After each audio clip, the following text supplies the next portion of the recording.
Welcome to my new video. My name is Björn Friedrich, and last week I showed you the two details about getting a stronger triangle, and today I will give you another detail that will help you to become better with triangle chokes. This time it's not so much about the finish, this time it's also about the beginning. And this time I will show you one of the reasons why triangles usually fail. And if you think about it and if you understand it, you can easily adjust all of your entries and create this kind of principle.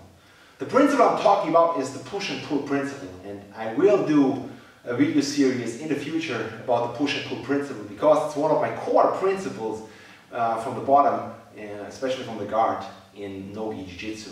For now, I will give you some glimpses and some quick ideas about how to use that principle and why so many triangle chokes and other submissions fail.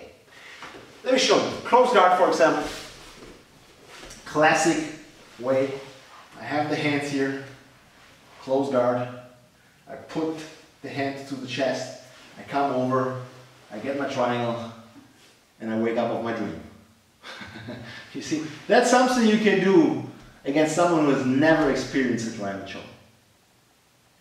You know, maybe twice, but that's it. So usually, if I do this and I push here and come up, he just raise his head up. Finish.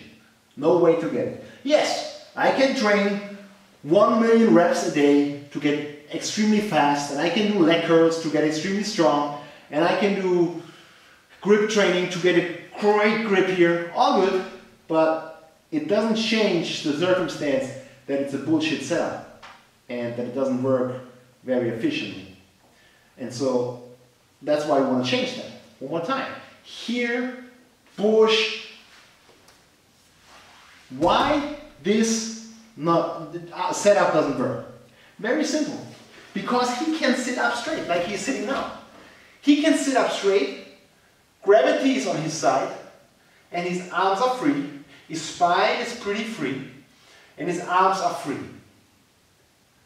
If he would be in this position,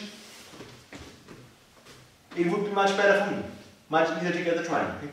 So the problem is, if you don't have push and pull, you don't have control.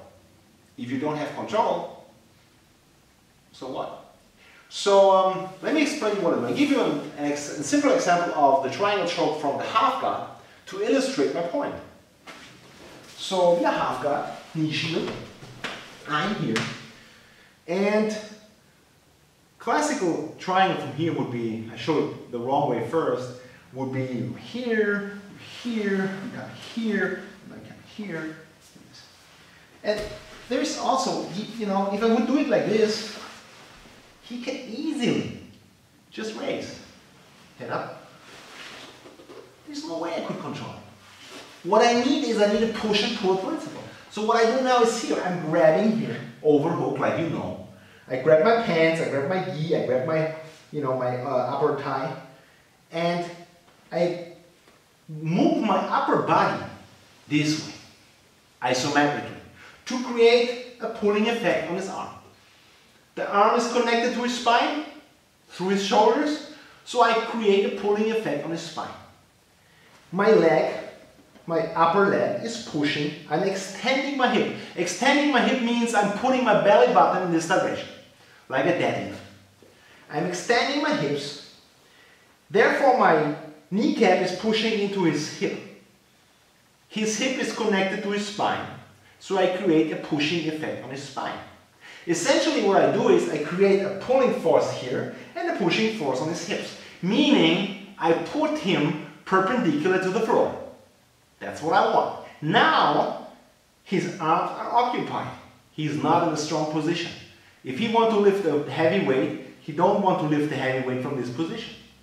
So what I do now is I need to create my entry into the submission without losing the pushing and pulling effect.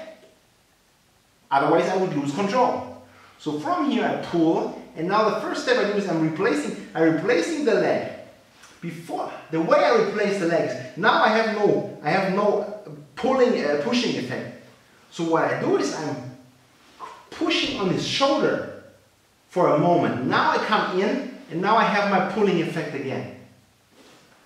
See, now I push with my shin, I pull with my arm. Now I come up, now I put my feet on the hip. You can see pushing and pulling working right here. You see, from here, you can easily come from here to here, pulling effect, and then do whatever you want.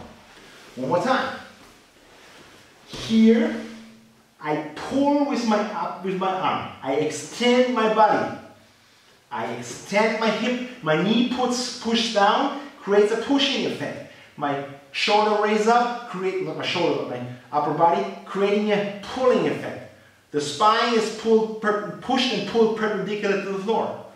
From here, I'm pushing here. I'm coming up. I'm inside.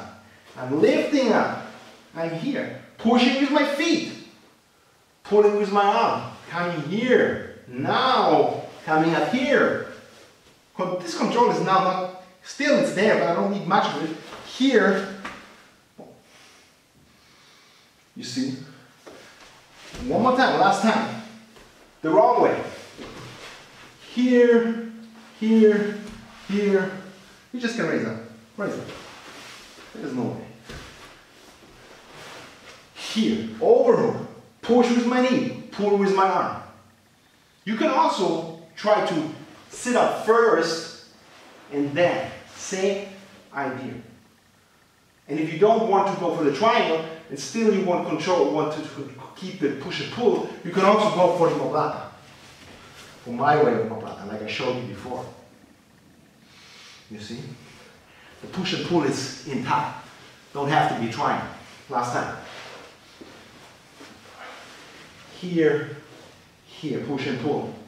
Before I release this one, I push down to the ground. I come in here. Now I come up here, here, creating distance, here.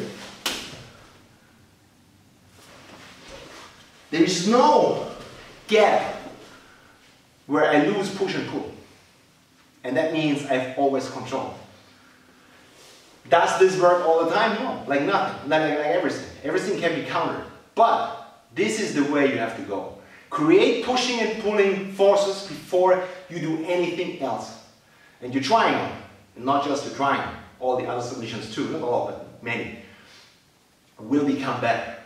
The pushing and pulling effect principle, in combination with the stuff I showed you last week, will make your triangle much, much stronger. See you next time.